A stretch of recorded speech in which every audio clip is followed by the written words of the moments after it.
You were trained to be liked, trained to keep the peace, to say yes, to be agreeable, to be good. But Carl Jung warned that goodness can be a mask. And if you're not careful, that mask becomes a prison. Because people-pleasing doesn't make you kind, it makes you invisible. You don't earn respect by saying yes. You don't earn love by being easy. You don't find peace by avoiding conflict. You just disappear quietly, unnoticed. You think you're being supportive, cooperative, helpful, but the truth is, you're abandoning yourself. And every time you do, you teach the world a dangerous lesson, that your needs don't matter, that your time is flexible, that your silence is approval. Jung didn't see people pleasing as politeness. He saw it as shadow in disguise, a behavioral mask that hides you from rejection, conflict, disconnection. But here's the truth. The more you please, the more you'll be used. Not because people are cruel, but because people respond to what you allow. If you never show the part of you that wants to say no, that wants to disagree, that wants to be left alone, you become a shell, a shape molded to fit into everyone else's expectations. And one day, you wake up exhausted, resentful, fake, asking yourself, why does no one really see me? Jung had a name for this mask, the persona. It's the version of you trained by parents, teachers, culture, the acceptable self, the one that knows how to fit in, how to survive, how to win approval. And you needed it. You still do. The mask has its place. You can't walk through life blurting every thought or acting on every impulse. You need a persona to function. But Jung's warning was this: when you mistake the mask for your identity, you lose your soul. Because you're not here to be agreeable. You're here to be real. You're not here to play along in someone else's story. You're here to write your own, and you can't do that if your first instinct is to keep everyone comfortable. Here's the cost people pleasers don't see until it's too late. Every time you avoid saying no, you're saying yes to self. The high cost of being liked. You think the price of honesty is conflict, but the real price of silence is resentment. You think saying no is selfish, but the real selfishness is staying quiet while secretly resenting others for not reading your mind. You think making people happy is noble, but true nobility is having boundaries so clear that no one has to guess who you are. Jung understood that. Repression twists the soul. Repress your anger, your instincts, your voice, and you don't become nicer. You become bitter, passive-aggressive, disconnected, because deep down you know you're not being honest. You're performing, managing emotions, curating yourself for approval, and eventually your body reveals the cost. Tired all the time, burned out, afraid to disappoint, overthinking every reply, overanalyzing every interaction. That's not sensitivity, that's emotional imprisonment, and it gets worse. The more you please, the more people expect your compliance. Not always because they're cruel, but because you've said yes so many times, they've forgotten you even have a no. Here's the hard truth. You can't be loved if you're not known. And the people you've been trying so hard to please, they don't know the real you. They only know the curated version you let them see. And you're afraid to change now. Because if you set boundaries, they'll say you're selfish. They'll say you've changed. They'll say you're cold. But that's not the truth. The truth is, they've just gotten used to your silence, to your softness, to your submission. And when you finally start being honest, it feels like aggression. Not because you're harming them, but because, for the first time, Your honesty is protecting you. And Jung would say, this is the moment where individuation begins. Individuation isn't self-improvement, it's self-possession. It's the process of becoming a full integrated human being with a spine, a shadow, a voice, an ano that means something. And until you get there, you'll always feel slightly hollow, like something is off, like your life doesn't fully belong to you. That's not depression. That's your real self trying to wake you up, trying to scream through your fake smiles, trying to cut through your agreeable emails, trying to break out of the script you've been acting out for years. And the only way out is toaster pleasing. What happens? When you finally stop, people will get uncomfortable. Some will get angry, some will leave, some will try to guilt you back into buying soft. Let them, that's not cruelty, that's clarity, because you're not here topless people. You're here to be whole. You're here to say what needs to be said, to set boundaries that disappoint others but protect your soul, to walk away from people who only loved you when you were easy to control. Jung would tell you this isn't selfish, this. And now we'll explore the psychology of that awakening. Why people-pleasing is rooted in childhood survival. How to recognize when your persona is running the show. And how to begin the process of breaking the pattern without losing your relationships or yourself. Carl Jung didn't call it people-pleasing. He called it a betrayal of the self. Because you weren't born this way. You didn't enter the world hoping to please everyone. You weren't designed to say yes when you meant no. You weren't built to hide your truth just to keep the peace. You were trained into it, molded, conditioned. And the worst part is you thought it was love. You thought staying quiet made you mature. You thought sacrificing your needs made you generous. You thought suppressing your emotions made you strong. But the truth, it made you disappear. And the person people love, the person they admire, depend on, praise, isn't really you. It's your persona. How the persona is formed. Jung defined the persona as the mask you wear to survive the demands of so. It's not fake, it's functional. You put it on to navigate school, family, relationships, work. It helps you fit in. It helps you get by. But when you start to identify with mask, when you forget where it ends in, you begin, you lose the one thing makes life real, authenticity. And this is exactly what happens to chronic people pleasers. Somewhere in childhood, they learned that being honest meant being rejected, that expressing frustration meant being punished, that having needs meant being selfish. So they adapted. They smiled when they wanted to cry. They said yes when they wanted toss cream. They acted small so others could feel big. They learned that love isn't given, it's earned through performance. And so the mask became a permanent. What Jung knew that most modern advice tells you to speak up, set boundaries, take time for yourself. It sounds nice. But Jung went deeper. He believed people-pleasing is not just a behavior problem. It's a soul fracture. Because when you abandon your true self over and over again, you don't just lose your voice. You lose your identity. You start asking, who am I without this role? What if people leave when I stop giving? Will anyone stay if I finally say what I feel? These aren't surface-level fears. They're existential because your survival, you said to, depend on being liked. And now you've accomplished being liked with being safe.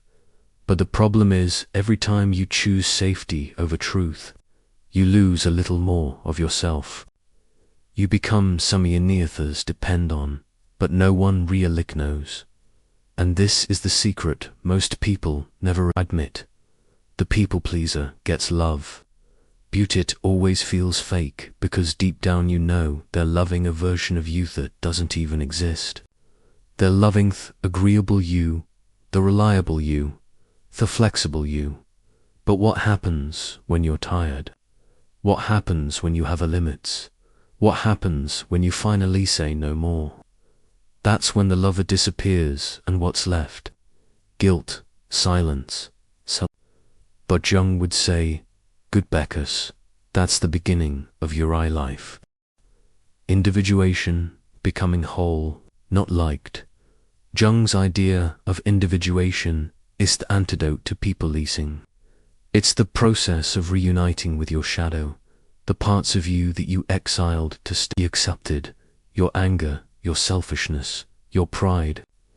Individuation isn't about becoming perfect. It's about becoming well. It's saying, yes, I care about those, but I care about myself, too. Yes, I want peace, but not at the cost of my truth. Yes, I love you, but I won't abandon me to Kipu. That's not rebellion, that's maturity. And if someone can't handle that, let them go. Because Jung believed the self doesn't emerge through approval. It emerges through conflict, through confronting the people who used to your silence, through disappointing those who only loved your compliance, through risking rejection, tobcome. Real, and here's the twist. When you start people-pleasing, you don't lose it. You lose imbalanced ones. You lose the people who benefited from your self-abandonment. And you make space for people who love you, and can stand beside you without needing to control you. How Tokno, your persona, is controlling you. Jung said, the persona is dangerous. It becomes too rigid. When you relays the strong one, always the nice-own, always the calm one, always the understanding one, then it's not a tool, it's a cage. And you'll know you're trapped when you feel exhausted after socializing. You overthink every decision. You're afraid of letting people down. You say yes out of fear, not desire. You feel unseen, even in those orations. These are not they are signs that your identity is cracking under the pressure of performance. And the longer you pretend, the more lost you become. Not because you're weak, but because the mask has become too convincing. And now even you can't tell where it ends. But here's the good news. The moment you realize this, you're free to change. You don't need permission. You don't need everyone to understand. You just need courage. The courage to pause before you say yes. The courage to let people feel disappointed. The courage to walk away from approval and walk toward authenticity. Carl Jung didn't want you to become rude or cold. He wanted you to become so aligned with your truth that no one could manipulate you again. And now we'll explore exactly how to do that. How to stop feeling guilty for protecting your peace. How to build your identity outside of the nice role. And how to become someone who is respected, not just tolerated, all without becoming cold, bitter, or fake. By now, something inside you is shifting. You're starting to see how much of your life has been a performance. How much of your identity built on keeping others comfortable. How often you've said yes when your whole body whispered no. And maybe for the first time you're asking the question, who am I when I stop pleasing?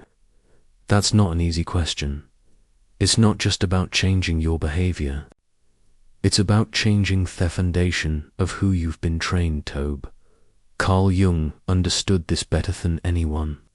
Because when you stop pleasing people, you don't just lose comfort, you lose your former self. And what rises in its place isn't sumianecral or bitter. It's someone real. Someone who doesn't need to be liked, Tobe, at peace. Someone who doesn't need approval to feel worthy. Someone who can say no without guilt and yes without fear. That's what individuation really is. Not spiritual fluff, not moral perfection, but raw, uncomfortable truth. Becca Minjidi. So, how do you become that person? Let's go step by step. 1.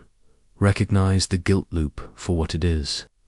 When you first stop pleasing people, you'll feel guilt. You'll feel it in your stomach, in your silence. You'll feel like you're being mean, like you're letting people down, like you're doing something wrong. But Jung would say, this is not guilt. This is withdrawal. You're detoxing from a life of approval addiction. You're experiencing the emotional discomfort of reclaiming your power after years of giving it away. Of course, it feels heavy, but that heaviness isn't proof you were wrong. It's proof you're finally moving. Let the guilt come. Don't fight it. Don't overanalyze it. Just feel it and do the right thing anyway. That show power returns in the space where guilt no longer dictates your actions. 2. Redefine your value. People get their worth from one thing: how useful they are to others. If you're helpful, you feel worthy. If you're needed, you feel safe. If you're liked, you feel important. But Jung would tell you this is not worth. It's conditional perfect, and the danger, the moment you stop being useful, you feel replaceable. So the work is simple, but not easy. You must redefine what makes you valuable. Not your utility, not your sacrifice, not your compliance, but your presence, your boundaries, your ability to be fully yourself, even when it disappoints people. That's where your real value lives. Not in what you do for others, but in what you know longer do against yourself. 3. Learn to disappoint with a Let this be your next milestone. You can disappoint people and still be good, still be kind, still be. You can say no without Taveric slang, without apologizing, without softening it to make them feel better. Because every time you soften your boundary to protect someone else's feelings, you reinforce its lie that your needs are dangerous. They're not. They're sacred. Carl Jung believed that the integration of the shadow is what makes someone whole, and our ability to be misunderstood without collapsing is part of that shadow work. You're not here to manage how everyone feels about you. You're here to be rooted in who you are, especially when people don't understand it. For start small, stay unshakable. You don't need to announce your new identity. You don't need to prove how confident you are. You don't need to argue with everyone who doubts. Just start small. Don't respond right away. Don't explain every no. Don't over-apologize for things that aren't wrong. Don't offer more than you want to give. Let it be quiet. Let it be consistent. And soon something magical happens. People begin to recalibrate their expectations around you. They stop assuming. They stopped draining because you've trained. Then throw your silence, your firmness, and your peace that you're no longer here to please. You're here to be whole. 5. Embody the new standard. Once you stop pleasing, you'll start attracting differently. People hollowed, your compliance will fall away. Let them. That's proof you are being used, not loved. And in their place will come people who respect your silence, match your honesty, support your growth, love you for your truth, not your performance. But this only happens if you embody the new standard. Not once, not when it's easy, but every day, in every conversation where you feel that old part of you wanting to bend again. Don't bend. Feel the urge, hold the line, breathe through the moment. Because every time you don't betray yourself, you grow stronger. And that strength, that subtle, grounded, quiet self-possession is what Jung believed leads to actual transformation, not outer success, not validation, but internal integrity. Final words, you'll stop pleasing people after this. not because you become cold, but because you've become conscious. Carl Jung didn't want you to become cruel. He wanted you to become awake, to stop performing, to stop fawning, to stop bleeding your soul out for people while we didn't even hand you a bandage. He wanted you to become someone who is clear in your no, honest in your presence, grounded in your discomfort. Whole, even if it makes Othos and come club, because the ones who actually healed are not the ones who areaways liked. They are the ones who air free. Thanks for listening and watching.